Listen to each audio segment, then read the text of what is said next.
These two images, side by side, reveal Bernie Sanders as the ultimate fraud. Bernie Sanders has been a vocal critic of President Trump's response to Charlottesville, Virginia violence. As reported by The Hill, the Vermont senator said it was embarrassing for the president to assert that both sides share responsibility for the deaths of 3 people. A photo published on Twitter that has received thousands of likes and retweets juxtaposes Sanders' claim that Trump is to blame for the Charlottesville incident with reporting indicating that James Hodgkinson, the shooter of Congressman Steve Scalise, was a dedicated Bernie Sanders supporter. Fun game. Do you think the president bears some responsibility for what happened in Charlottesville? Absolutely yes. Suspect in congressional shooting was Bernie Sanders' supporter, strongly anti-Trump. Sanders took issue with Trump's statement that both sides at Charlottesville were engaged in violence. As the Los Angeles Times noted, Trump condemned neo-Nazi, white supremacists, and the Ku Klux Klan.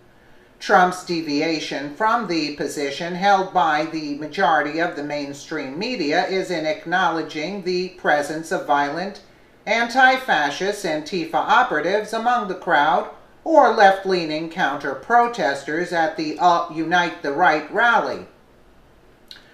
At a press conference, Trump talked about Antifa and the alt-left, asking, "Let me ask you this. What about the fact they came charging?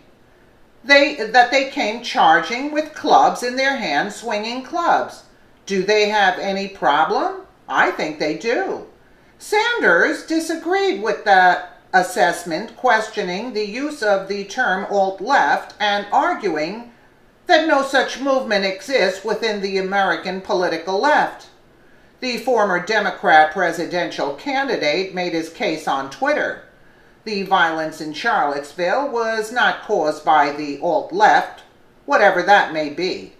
It was caused by neo-Nazis and white supremacists. For Sanders, the demonstrators who protested the removal of Confederate monuments were the originators of the fatal violence. Here's Bernie Sanders' tweet. "The violence in Charlottesville was not caused by the alt-left, whatever that may be. It was caused by neo-Nazis and white supremacists." Do you know he's talking about basically most of America? I mean, basically, he's dissing most of America. I mean, it's just totally disturbing at this point. Eyewitness accounts suggest a different story, as covered by the Daily Wire. A New York Times reporter on the scene at Charlottesville posted to Twitter his observations of left-wing Antifa with clubs beating attendees of the Unite the Right rally. There you go. These are paid people to cause disruption through Soros. I mean, that's basically the bottom line. Who in their right mind is going to do something like that? Really? Who? Except these paid agitators, and then the rest of the idiots following the left, who are not being paid, are getting brutalized in the process. So they pay a couple of them, and the other innocent idiots, they're getting attacked also. I mean, it's just, it's sickening at this point. The Times reporter's remarks are critical of Charlottesville police. He asks how local law enforcement let the situation get out of hand. Actually, yes, that is true. The Daily Caller noted that the police were told to stand down in Charlottesville as the protesters and counter-protesters came to blows, all paid by Soros to stand down. These sellouts of this country. WCNC observes that Unite the Right had a permit for their gathering. In light of this, observers have argued that the two groups should have been kept apart. Sure, absolutely. They should have. Sanders' comments, on the other hand, right, place the blame squarely on the shoulder of the white supremacists and President Trump. Listen, people are awakened. People are awakened to this crap. Really, believe me, there are only a few idiots on the right that are supremacists. The widely circulated Twitter pictures suggest a parallel between blaming Trump for Charlottesville and blaming Bernie Sanders for the shooting of Republican lawmaker Steve Scalise, who has only recently been released from the hospital after suffering nearly fatal injuries.